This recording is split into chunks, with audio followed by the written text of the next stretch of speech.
वचन दिले तूर मला मालिकेच्या आजच्या भागात ऊर्जाची आई अपूर्वा पोलीस तक्रार करण्यासाठी पद्माला खूप समजावण्याचा प्रयत्न करते. पण पद्मा काही तयार होत नाही.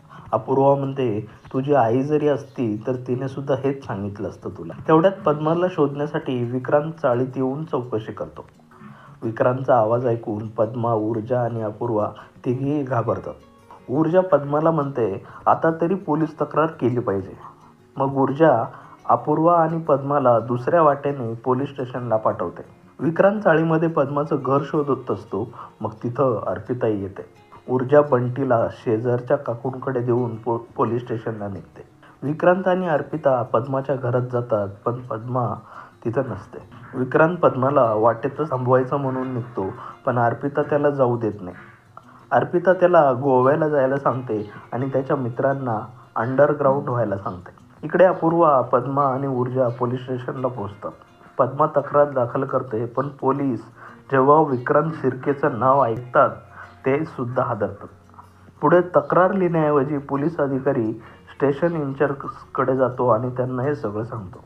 आमदाराचा पोरगा अडकलेला आहे हे ऐकून इन्स्पेक्टर श्यामसुंदर खूप आनंदी होतात. त्यांना वाटतंय की त्यांच्या प्रगतीचे, प्रमोशनचे दिवस आलेत. इन्स्पेक्टर नक्की कशाने खुश झालेत? आमदाराच्या पोराची केस यामुळे मिळणारी प्रसिद्धी, आमदाराला ब्लॅकमेल करून बक्कळ पैसा मिळणार म्हणून इन्स्पेक्टर खुश झाले. तुम्हाला काय वाटतं ते कमेंट करून सांगा. इन्स्पेक्टर श्यामसुंदर पद्माची तक्रार नोंदवून घेतात आणि विक्रांत आणि त्याच्या मित्रांना उचलायला सांगतात.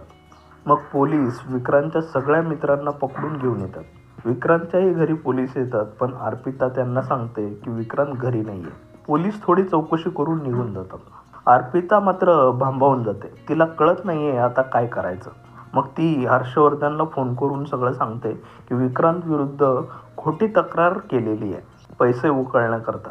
हर्षवर्धनही अर्पितावर विश्वास ठेवतो. हर्षवर्धन म्हणतो, तू काही काळजी करू नको, मी बघतो काय करायचं. पोलीस स्टेशनमध्ये पद्माकडून विक्रांतच्या मित्रांची ओळख परेड होते. उद्याच्या भागात आपण एक जबरदस्त ट्विस्ट पाहणार आहोत. अपूर्वा आणि हर्षवर्धन एकमेकांना ओळखत असतात. हे समजल्यावर ऊर्जालाही धक्का बसतो. आता ही ओळख कॉलेजची असेल का?